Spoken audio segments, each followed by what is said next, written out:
கற்பனை என்றாலும் கற்சிலை என்றாலும் கந்தனே உனை நான் மறவேன்.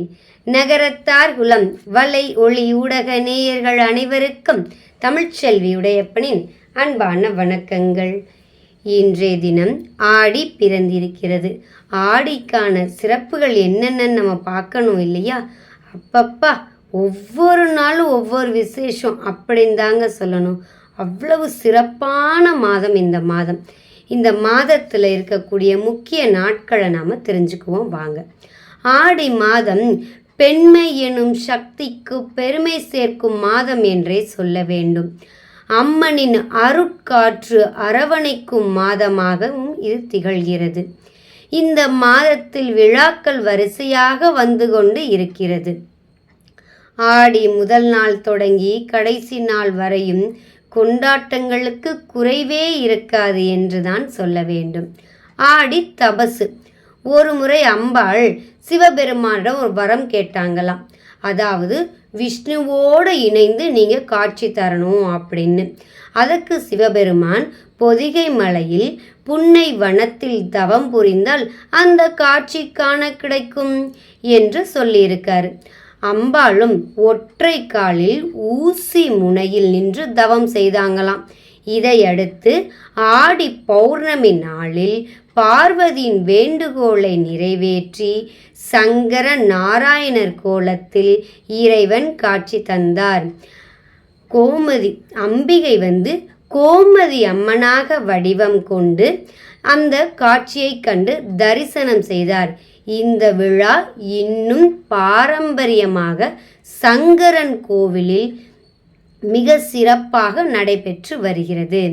ஆடிப்பூரம் அம்பாளுக்குரிய விசேஷ தினங்களில் ஒன்று ஆடிப்பூரம். ஆடி மாதத்தில் வரும் பூர நட்சத்திரத்தில் இந்த விழா கொண்டாடப்படுகிறது. இந்த நல்ல நாளில்தான் உமாதேவி அவதரித்ததாக புராணங்கள் கூறுகின்றன. உலக மக்களை காப்பதற்காக அம்பாள் சக்தியாக உருவெடுத்த தினமே ஆடிப்பூரம். இந்த சைவ ஆலயங்களில் மட்டுமல்லாது வைணவ தலங்களிலும் வெகு சிறப்பாக நடைபெறும் இந்த ஆடிப்பூரம். ஏனென்றால் ஆண்டாள் அவதரித்த தினமும் இந்த ஆடி மாதத்தில் வரும் பூரம் நட்சத்திரம்தானே. இந்த ஆடி பூரத்தன்று அம்பாளுக்கெல்லாம் வளையலால் அலங்காரம் செய்வார்கள். அதை பெண்கள் வாங்கி அணிந்து கொள்ளும்போது அம்பாளுக்கு கொடுத்துட்டு அதை வாங்கி திரும்ப அவங்க அணிந்து கொள்ளும்போது அவங்க நினைக்கக்கூடிய காரியம் நடைபெறும். குழந்தை இல்லாதவங்களுக்கு குழந்தை செல்வமும், சீக்கிரமே திருமணம் நடைபெறணும் அப்படின்னு நினைக்கிறவங்களுக்கு சீக்கிரம் திருமணம் கைகூடும். அவங்களுக்கு என்ன தேவையோ அந்த தேவையை அம்பாள் நிறைவேற்றி கொடுப்பாங்க. ஆடி அமாவாசை. ஆடி அமாவாசையை பித்ருக்கள் தினமாக கொண்டாட வேண்டும். அன்றைய தினம் மறைந்த நம் முன்னோர்களுக்கு தர்ப்பணம் நிறைவேற்றினால் 6 மாத காலம் தர்ப்பணம் செய்த பலன் கிடைக்கும். சூரிய பகவான் ஆண்மை, ஆற்றல், வீரம் போன்றவற்றை தரும் ஆற்றல் படைத்தவர். மனதுக்கு அதிபதியான சந்திரன் மகிழ்ச்சி, தெளிந்த அறிவு, இன்பம், உற்சாகம் போன்றவற்றை தரவல்லவர். இத்தகைய பெருமைகளையெல்லாம் தருகின்ற சூரிய சந்திரர்களை தாய் தந்தையை இழந்தவர்கள் அமாவாசை தினங்களில் வழிபாடு செய்வது சிறப்பான ஒன்றாகும். ஆடி அமாவாசை மிகவும் சிறப்பு வாய்ந்ததாக சொல்லப்படுகிறது. ஆடி கிருத்திகை. கார்த்திகை நட்சத்திரம் முருகப்பெருமானுக்கே உகந்த நட்சத்திரம் என்றுதான் சொல்ல வேண்டும்.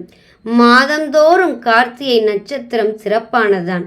ஆனால் ஆடி மாதத்தில் வரும் கார்த்திகை மிகவும் சிறப்பு வாய்ந்தது. இந்த நன்னாளில் மக்களெல்லாம் தங்களால் முடிந்த அளவு அன்னதானம் செய்யலாம். மேலும் முருகனுக்கு உகந்த பூக்களை, அதுவும் மாலைகளை, அதுவும் முக்கியமாக பக்தி பாமாலை அப்படின்னு நம்மளால் மனம் உருகி நம்ம உள்ளன்போடு செய்யக்கூடிய அந்த பக்தி, அதை பாமாலையாக முருகனுக்கு சமர்ப்பிக்கும் போது நமக்கு வேண்டிய பலன்களை எல்லாம் பன்னிரு கையோன் அள்ளி அள்ளி வழங்குவார் என்பதில் எந்த சந்தேகமும் இல்லை. ஆடி செவ்வாய் தேடி குழி என்பார்கள். ஆடி மாதம் வரும் செவ்வாய்க்கிழமை தோறும் சுமங்கலி பெண்கள் மஞ்சள் பூசி குளிப்பதால் மாங்கல்ய பலம் கூடும் என்பதே இந்த பழமொழி கூறும் தத்துவமாகும். அதே போன்று ஆடி மாத செவ்வாய்க்கிழமைகளில் பெண்கள் பலரும் ஔவையார் விரதமும் கடைபிடிப்பார்கள். இந்த விரதங்களை கடைபிடிக்கிறதுனால கணவனின் ஆயுள் நீடிக்கும், குழந்தை வரம் கிடைக்கும், குடும்பத்தில் மகிழ்ச்சியும் கூடும். கன்னி பெண்களுக்கு விரைவில் திருமணமும் கைகூடும். இந்த விரத வழிபாட்டின் மூலம் நமக்கு வேண்டிய பிரார்த்தனைகளை கடவுளிடம் வைக்கும் பொழுது அம்பாள் நமக்கு என்னென்ன தர வேண்டுமோ அனைத்தையும் வாரி வாரி வழங்கிடுவார். ஆடிப்பெருக்கு. ஆடி மாதத்தில் தென்மேற்கு பருவமழை வலுவடைந்து காவிரியின் நீர்பிடிப்பு பகுதிகளில் புதுவெள்ளம் பெருக்கெடுத்து ஓடி வரும். அப்படி ஆடியில் காவிரி பெருக்கெடுத்து வருவதைத்தான் மக்கள் ஆடிப்பெருக்கு என்று கொண்டாடி வருகிறார்கள். இந்த விழாவானது ஆடி மாதம் 18ஆம் தேதி கொண்டாடப்படும். காவிரி கரையோரங்களில் இந்த விழா களைகட்டும் என்றே சொல்ல வேண்டும். ஆடி மாதத்தில் ஒவ்வொரு நாளுமே சிறப்பு தாங்க. ஆடி செவ்வாய், ஆடி வெள்ளிக்கிழமைகளில் தொடர்ந்து மகாலட்சுமியை வழிபட்டு வரும் பொழுது நமக்கு சகல சௌபாக்கியமும் கிடைக்கும் என்றே சொல்லப்படுகிறது. ஆடி மாதம், ஆடி செவ்வாய், ஆடி வெள்ளி, ஆடி கிருத்திகை, ஆடி பூரம், ஆடி அமாவாசை, இப்படி எல்லாமே விசேஷம் நிறைந்த இந்த ஆடி மாதத்தில் அனைத்து அம்மன் ஆலயங்களுக்கும் நம்மளால் முடிந்த அளவு வாடி வெள்ளி அப்படின்னா ஒரு 3 அம்மனை தரிசிக்கணும் அப்படின்னு மனசில் நினச்சிக்கிட்டு ஒரு 3 கோயில்களுக்கு போய் வழிபட்டு வரும்போது நமக்கு மனதில் ஒரு இனம் புரியாத அமைதி கிடைப்பதை நீங்கள் உணர முடியும். இந்த ஆடி மாதத்தில் அம்மனை தேடி தேடி வழிபடுவோம். அவள் நம் இல்லம் ஓடி வந்து நமக்கு வேண்டியதையெல்லாம் வாரி வாரி வழங்கிடுவாள். நன்றி, வணக்கம்.